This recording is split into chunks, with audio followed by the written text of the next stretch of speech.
రుణమాఫీ నిధులను ప్రభుత్వం పూర్తిగా విడుదల చేస్తుందన్నారు జగ్గారెడ్డి. అయితే సర్వేల పేరుతో కాంగ్రెస్ డైవిషన్ పాలిటిక్స్ కు పాల్పడుతుందన్నారు బండి సంజయ్. సమస్య ముఖ్యమంత్రి గారు క్లారిటీగానే చెప్పిర్రు. బ్యాంకర్స్ కి ఇన్స్ట్రక్షన్స్ ఇచ్చిర్రు. అక్కడ ఎందుకు తేడా వస్తుంది రైతుకు బ్యాంకు దగ్గర అనే దాని మీదనే కదా.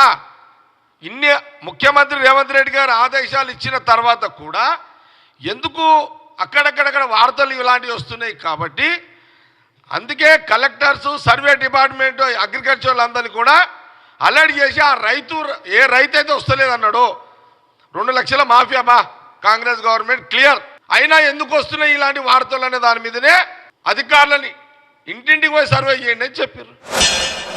బ్యాంక్ అధికారులు లెక్కలు ఏమిచ్చారు? 64 లక్షల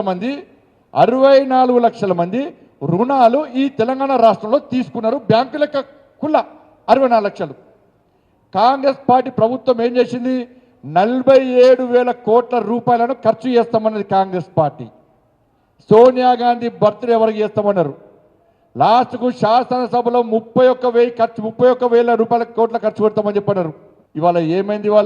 ఇవాళ సర్వే చేస్తారట కాంగ్రెస్ పార్టీ. ఏం సర్వే చేస్తుందంటే ఎంతమందికి రుణమాఫీ ద్వారా లబ్ధి పొందినరో సర్వే చేస్తారట. సర్వే దేనికన్నా ఎట్లా సర్వే బయటపడుతుంది? ఇచ్చింది రుణాలు బ్యాంకే, రైతులు కట్టేది బ్యాంకులనే. బ్యాంకు వాళ్ళు మిలిచి లెక్క పెడితే బ్యాంకు వాళ్ళు చెప్తారు ఇంతమందికి రుణమాఫీ ఇచ్చారని లెక్క చెప్తారు, బ్యాంకు వాళ్ళు చెప్తారు. దీనికి మన సర్వే పేరుతో మళ్ళీ కాలయాపన చేస్తారు, డైవర్ట్ చేస్తారు దీనికి.